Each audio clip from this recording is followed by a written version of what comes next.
Hey everybody, welcome back to Hit and Hustle. Jamie and Greg here from Irish Sports Daily on ISD TV on our YouTube channel. We're talking Oklahoma State. We're finally going to get into the game. This video we're going to talk about specifically the Oklahoma State offense, which is not the strength of their team. The defense is definitely the strength of their team. Before we get into that, how's it going, Greg? Feeling good. We're on a 2-week Christmas break here, so just getting that. All the kids are home, and we're doing the whole thing. So luckily, the good news is we could record earlier. So yeah, that always works out. And for everyone who doesn't know, Greg's West Coast guy, so he probably has some nice weather right now, and we're having crap weather out where I'm at, and and I'm sure most people, anyone who's watching the South Bend, I'm sure doesn't have great weather right now too. So it's actually very cold here. I heard something. It was like low 40s in the morning. What is going on? I don't know what's happening. It's like at night, in the morning too. I like to work out like early in the morning. It's like 39 degrees. It's like, what's going on? So, what are all those USC guys gonna do? I guess we just want to feel like included in all the. I know, yeah. Well, I mean, it's extremely bipolar where I'm at, where it's just like incredibly like unseasonably warm on like last Thursday, and then it snowed on the weekend. So I mean, who knows what it's really gonna be like. Obviously they're playing in Arizona. It's probably gonna be pretty nice weather, so that's not gonna be a big part of the game. Let's jump into it. So Oklahoma State's offense, Mike Gundy, offensive guy, was the offensive coordinator, their former quarterback at Oklahoma State. Probably had the mullet back when he was playing, brought it back again later on in life, and known as the mullet now. They were known kind of for being this great offensive team, ton of just stud receivers like Des Bryant, Justin Blackmon, Washington on the Steelers right now was a prolific guy for them. Tylan Wallace was another guy who was a big time player for them, and they just haven't been that kind of same explosive play. They were, from 2011 to 2018, they were top 25 in points per drive in 6 of the 8 seasons. 3 times they're in the top 10. That was how they won games. That was how they got there. And then this year they've been much more reliant on their defense. Finished 60th in points per drive. Casey Dunn is the coordinator now. Gundy's hired ton of great coordinators, right? Like Mike Yursich was there, did a great job there. Dana Holgerson was there. That was one of his places where he got his first chance to be a play caller. Right now it's Casey Dunn. They're ranked 61st in Net Plus, 90th in EPA per play, 91st in yards per play. It's an average to below average offense. After kind of watching them, that's what it says on paper when the numbers, but after watching them, would you agree like that's kind of who they are? They're not a great offense. It was so surprising, because like you said, like I just have it in my mind, like the stigma of Oklahoma State. It's like they're going to be thrown all over the field, and there's going to be like spread, like wide splits from the receivers, and they're going to have people running free all over the place. And then I watched a few of their games, and it's like they are so close to the vest. It looks like you're watching almost like a Notre Dame type team or like a Wisconsin type team, where it's like they don't run the same type of offense as Wisconsin, but as far as like the run rate and the pass rate and the types of routes they're running and the scheme of the passing game, it's like, wow, this actually is not at all like I envisioned it.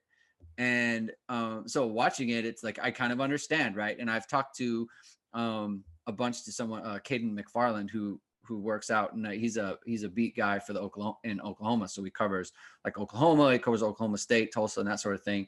And we've kind of chatted throughout the year about their team, and he's always talking about their defense. He's like, but the offense is just not there. And I guess maybe like a better comparison is what Virginia Tech was doing. It's like you kind of have like a mobile quarterback, you're running the ball a lot, and then you've got, take some shots with receivers, but like nothing is very sophisticated. Nothing is very, I guess, like makes me nervous, like North Carolina or the way USC plays or something like that. It's like that makes you nervous on the back end, where I just feel like if Notre Dame is solid up front in the front seven, and you're putting basically the game on the defensive line and the linebackers to make plays up front, then it's like, okay, like it makes me feel good. It makes me feel comfortable, right? Like I don't feel like there's a big risk in this game for our defense to get gashed. It's funny you mentioned Virginia Tech, excuse me, because that kind of made me, when I was thinking of this team, that's who I kind of thought of as old school Virginia Tech, like Frank Beamer Virginia Tech, Yeah, where, you know, the non-Mike Vick Virginia Tech, when their offenses were, you know, pretty average. They had a good back. Jalen Warren, Oklahoma State's running back, very good back, you know, 1,000-yard back. But pretty average all around, but elite defensively, attacking, you know, really like limit points, just blitzing, just very similar to that. And very non-Big 12 is how I would kind of describe their team, which is almost kind of funny because it's like that maybe is why that they work out so well in the Big 12, because they're kind of like zagging when everyone else is zigging. But I mean, let's get into the personnel a little bit. And I just mentioned Warren, you know, really good, 5'8", 215, really good downhill runner. I think, you know, PFS has him third in broken tackles this year. I think, you know, in terms of the backs Notre Dame has played this year, I'd put him in the top 5, probably. I'd put him in the top 5. Not the best guy, but, you know, definitely in the top 5. You know, didn't play in the Big 12 championship game, missed him a lot. Like I guarantee they would have scored at least one of those times on those goal line things if they had him. So I guess, you know, we were talking off air. We don't know if he's going to be available or not. They're kind of saying like, I think he's going to be available. I don't even know why you'd play coy about it if he wasn't going to be available, to be honest. Right. But you just assume that he's going to play. You know, obviously with him, he's the one guy. I mean, I can only speak for myself. If there's someone else you think of, but he's the one guy that would scare me on their defense. Nobody else, or on their offense. Anybody else for you? Yeah, he's the guy that you can play well and he can still kind of get you, because he's just like, he doesn't have the wiggle. Like let's go through the backs, right? Like Ty Chandler from UNC was like, you get an open space, right? You give him an open crease and he's going to get you that way. But he's not going to like make a bunch of space on his own, kind of thing.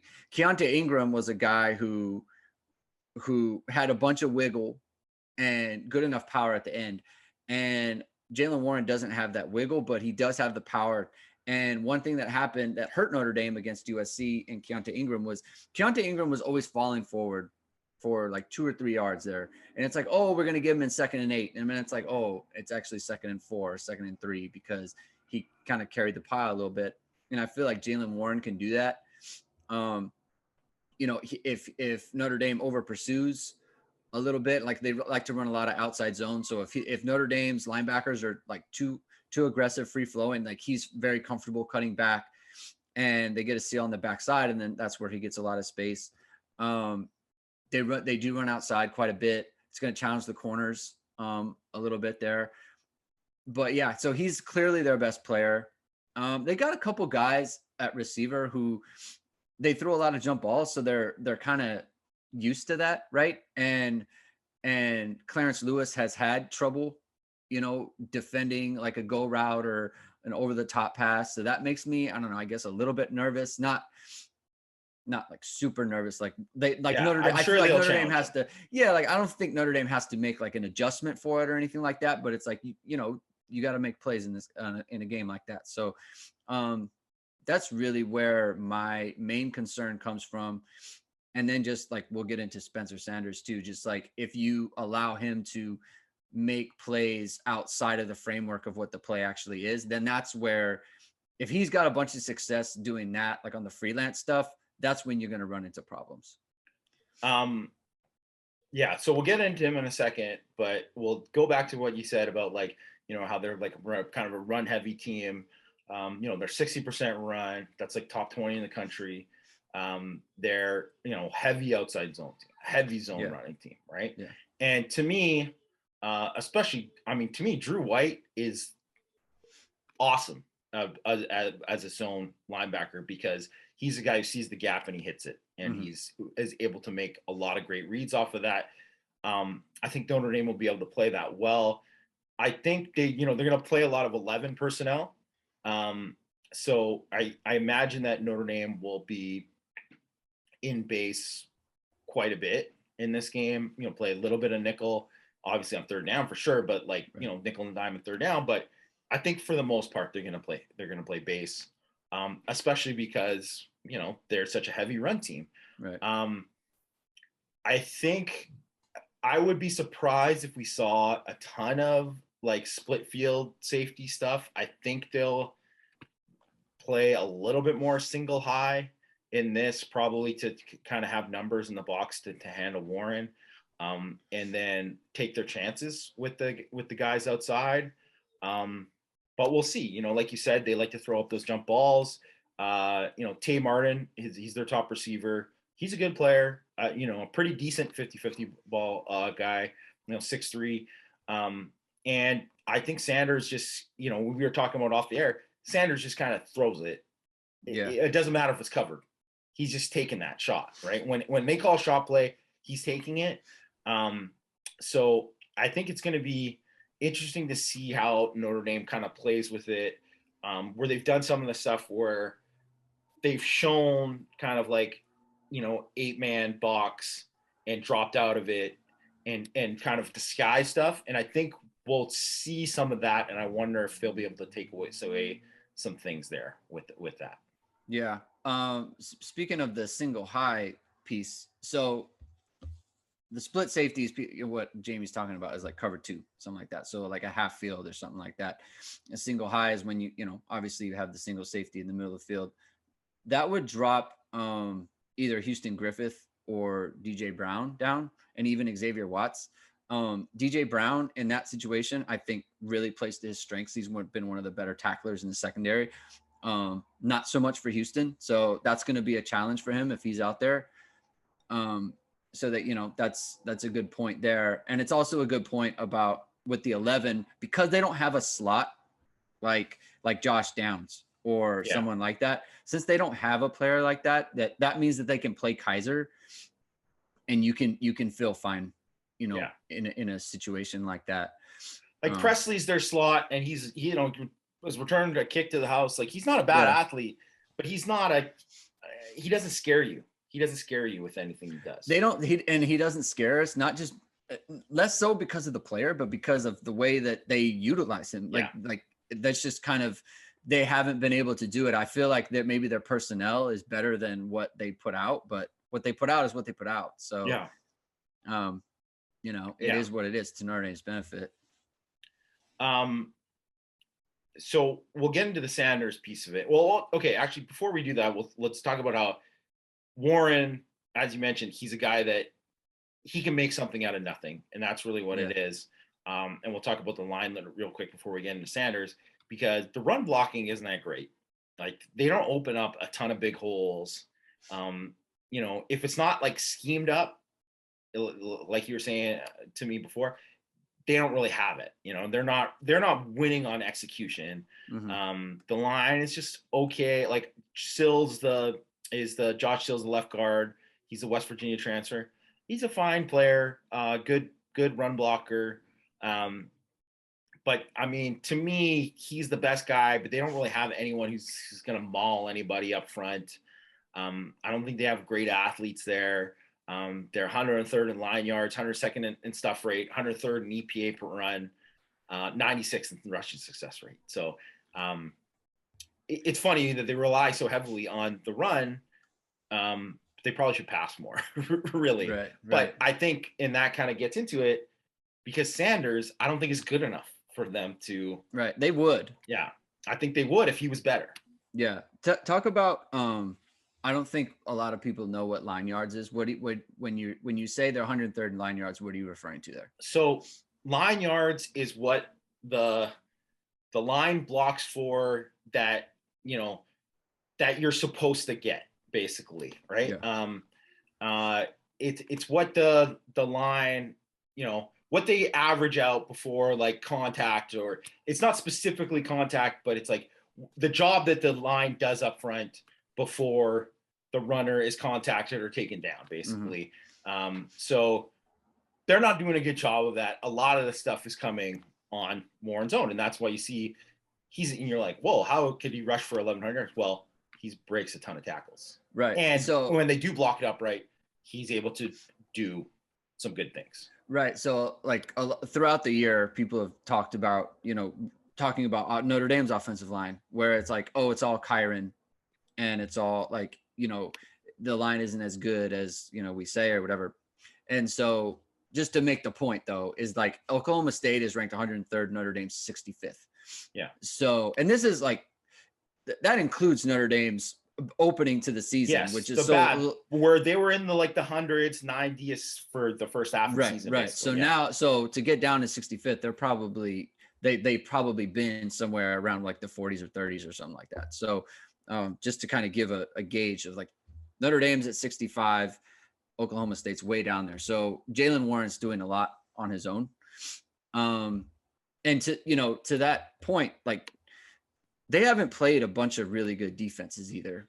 I mean, they've been playing like Baylor has a good defense. I mean, like Kansas State has a good defense. I thought Oklahoma's defense was better.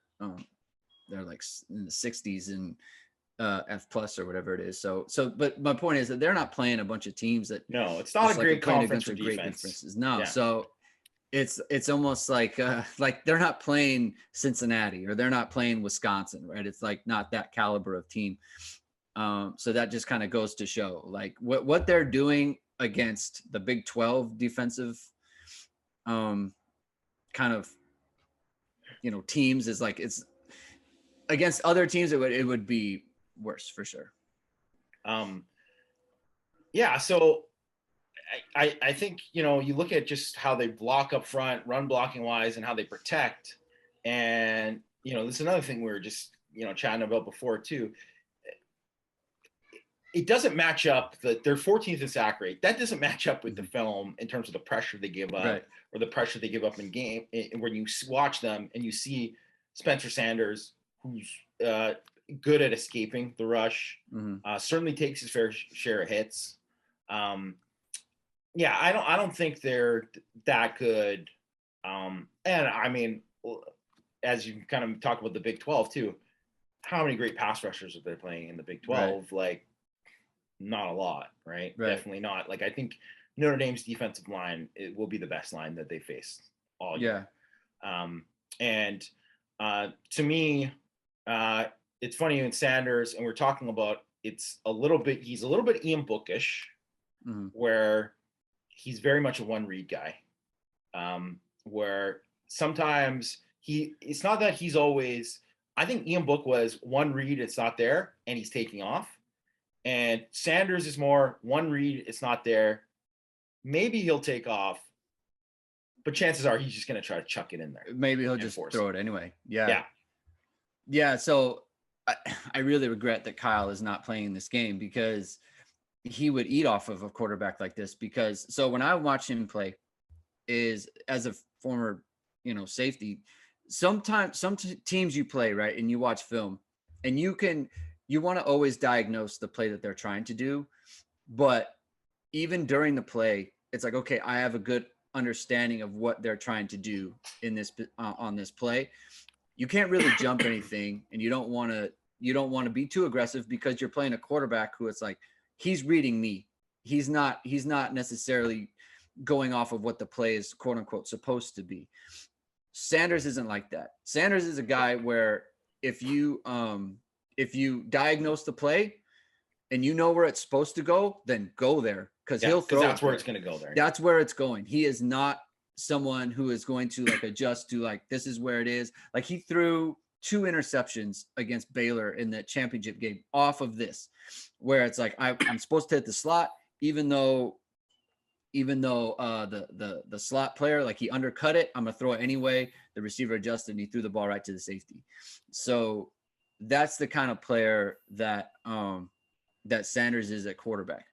someone who he'll throw you the ball, and not every quarterback will do that. So, so like for Kyle Hamilton, like someone like Kyle to play Spencer Sanders, like it would just be a feast back there for him. Yeah. So, but even so, like Notre Dame is well equipped to play someone like this. Yeah. No, we saw it against Wisconsin, right? With Graham Mertz. Yeah. Same thing. And they ended up with 4 interceptions in that game, and Kyle didn't have any. So they can take advantage of something like that. Yeah. And apologies because I'm getting over a cough. It's still dealing with it. Yeah. But yeah, and the Baylor games, obviously those were bad games for Sanders. Threw 7 picks in the 2 Baylor games. And one of the things that stood out was, Dave Aranda, the Baylor head coach, the longtime LSU defense coordinator, Wisconsin defense coordinator, great defense coordinator for years and years, known as a guy who's, brings a lot of pressure. Mm-hmm. Blitz once in the first game out of 26 dropbacks, only 12% of dropbacks in both games.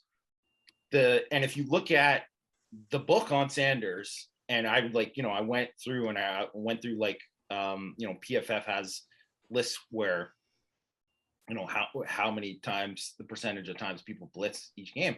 Mm-hmm. And very few teams blitz them. Like maybe I think there was only one team that ever blitzed them like a great amount.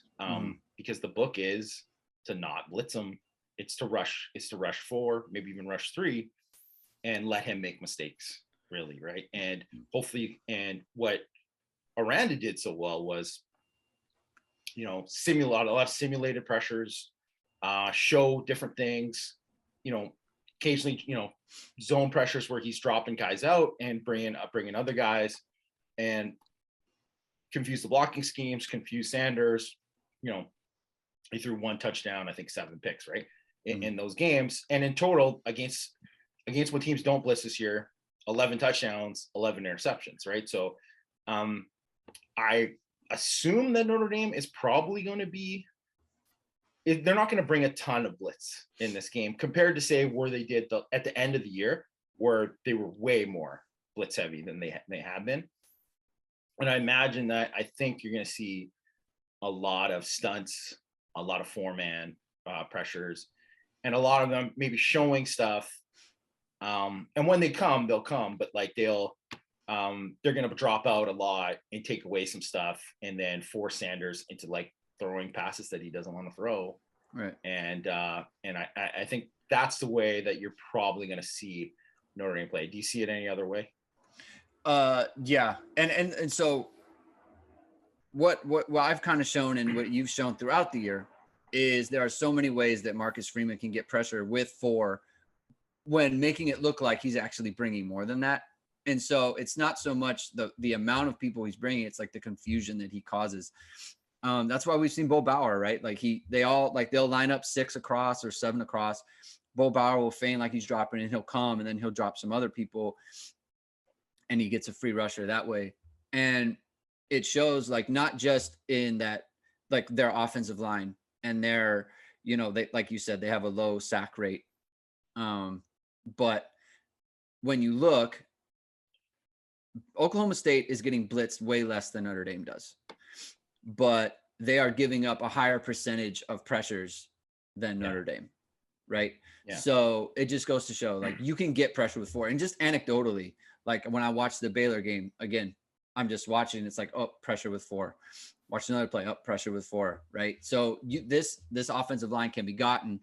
And it's like you said, they haven't played a defensive front like ours. Marcus Freeman is a good defensive coordinator, just like Dave Aranda is. That's the same caliber of person. So that's a problem. Like, anytime you watch a team, or I watch a team that Notre Dame's about to play, and I see pressure with 4, then it's like, okay, if Notre Dame doesn't have to send blitzes to get to you, and they can just pick their spots of how they want to do it, or like send more than 4, then like you're really in a bad spot when playing Notre Dame, because that's what they thrive off of. And you already have a quarterback who is showing if he has a clean pocket, or not a clean pocket, but if you're not bringing a ton of pressure, then he's going to throw you the ball. So, yeah, it's like not a good matchup for Oklahoma State at all. And I think, when it comes to like simulating pressures and like showing maybe like 6 potential rushers, or, and only rushing 4 or 3 or 5 or whatever, I think that works so well to Notre Dame's advantage when they have a guy like Isaiah Foskey, who, when he played in that, specifically that Virginia game, they paid extra special attention to him. Well, if the plan is to double, you're going to block him with the tight end, you're going to jam him with the tight end and block him with the left tackle, but then he's dropping off. Well, that screws up the entire, right, what you're going to do protection wise. Right. And that would often happen. So then they would end up having, 4 to block 4 or 4 to block 5 or whatever. And it would just, that's just advantage Notre Dame. Right. So, right. Even though, like, I think that's the one thing to remember with this is Isaiah Foskey might not, could have a game where, I mean, wouldn't surprise me if all of a sudden Isaiah Foskey had 3 sacks, because that's just the kind of talent he has. Also wouldn't surprise me at all if you're like, man, he didn't get a lot of pressure in this game, but like Notre Dame ended up getting 4 or 5 sacks, because a lot of it is because of, them. So it'll be interesting what Oklahoma State does in terms of scheming to try to protect with him, or if they won't even just bother with that, because that's something like they'll just get too caught up in in the regular protection of what they got to do and all the different things that Marcus Freeman has showed.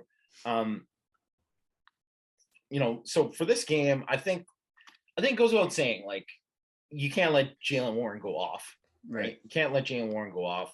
I imagine, it'll be any game you go into, job one, to stop the run, right? Stop the run. Don't let that dictate them. Make a team one-dimensional, and then you do that, and then that's when you can do all those simulated pressures and all those kind of things. So in this thing, I see the key being, confusing Sanders and making him make those same kind of mistakes that he made against Baylor.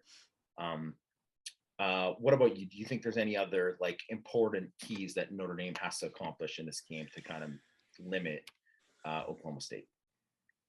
Yeah. So I always am, and it's been coached into me, so I always feel this way, but it's just like, you cannot give up explosives. Like, it cannot happen, especially when you have a quarterback who is like, keep him on the field for as long as possible. Right. And that doesn't mean not taking chances or whatever. It with that, and it doesn't mean like, you play soft or whatever. That's not what I mean by that. What I mean, like, you cannot let them have an explosive play. Like, they're going to throw a jump ball. Like, you gotta get that out of there. Like, you cannot allow them to move down the field without having to, make a play, right? Like, don't take a bunch of penalties, right? Because that's one thing that Spencer Sanders does a lot, right? Like, he'll throw it up and you don't really know where the ball is because the ball's not very good. And then you run over the receiver and it's like, oh, there's a free 15 yards, right? And they're first down. So play solid in the back. Don't get anyone behind you, right? And then just be a solid tackler. Like, it's not the worst thing in the world to, give up like a 7-yard gain or whatever, because you keep them on the field long enough, they're going to make a mistake, or Spencer Sanders will make a mistake, right? So, I mean, it's just like, again, like what I was saying with Wisconsin, right? Like, just don't let them hit an explosive on you, and you're going to make them drive and they'll mess up, as they have like all season. So pressure up front with the front 4, be disciplined with your rushing lanes. Don't let Spencer Sanders get out of there and, running around in a broken play, and then no explosives. The one last thing I'll say though, in terms of, because I think we both, it's pretty consensus that Notre Dame's defense has the edge in this matchup, right?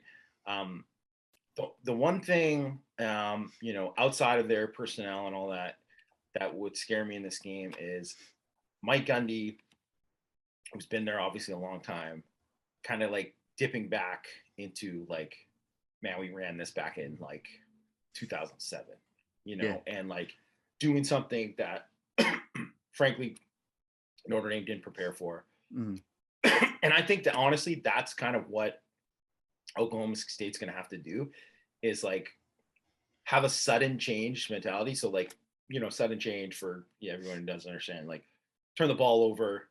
The idea is a lot of times offensive coordinators are thinking, well, turnover, boom, we're going for the jugular, take a deep shot, play action, trick play, whatever, right? Like right after a turnover, right? And I think, I wouldn't be surprised if Oklahoma State had a sudden change mentality anytime they got over the 50-yard line. Mm. If they're just like, well, now's their time. We got to take a shot now. And they're going to do that because I don't know if they're going to have much confidence in their offense to score without that. So that's something that I would not be worried about, but just be ready for at any time that they would kind of dip into their bag of tricks and do stuff like that. It is a big deal when they throw the first deep ball or the first shot play, whether or not it's completed, because it's like a shooter who shoots his first three. If he makes it, then you feel like, oh, okay, like I'm feeling it tonight. I think it's the same thing for a quarterback.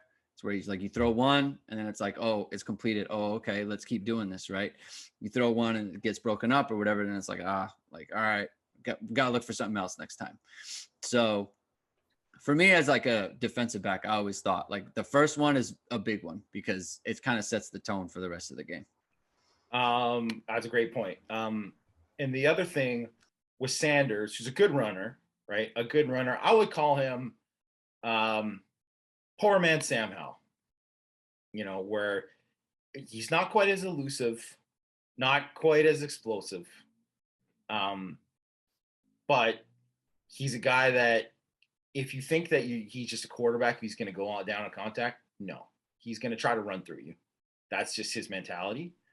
And I think that's something that I wouldn't be surprised if he ran the ball much more in this game than he did in some other games. So if you look at, this is a perfect example, Bedlam, 16 carries, Baylor, 13 carries, right? Like, I think double-digit carries, I would imagine, for him in this game. Yeah. So he's going to run more, scramble a bit more.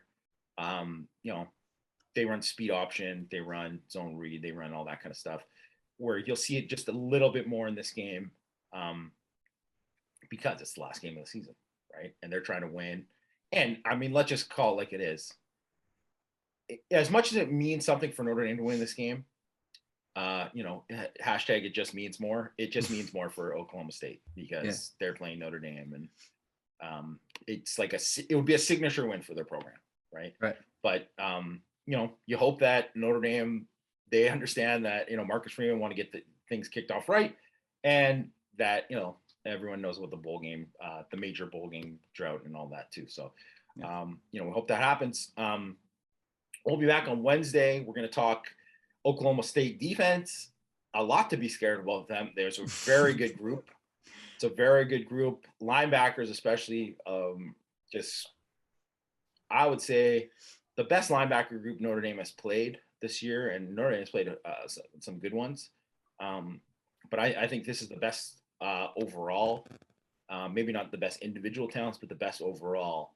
And they're without their defense coordinator, Jim Knowles. We'll kind of get into that a little bit too. But hope everybody tunes in on Wednesday, checks us out then to Hit and Hustle then. And happy holidays to everyone, and we'll see you then.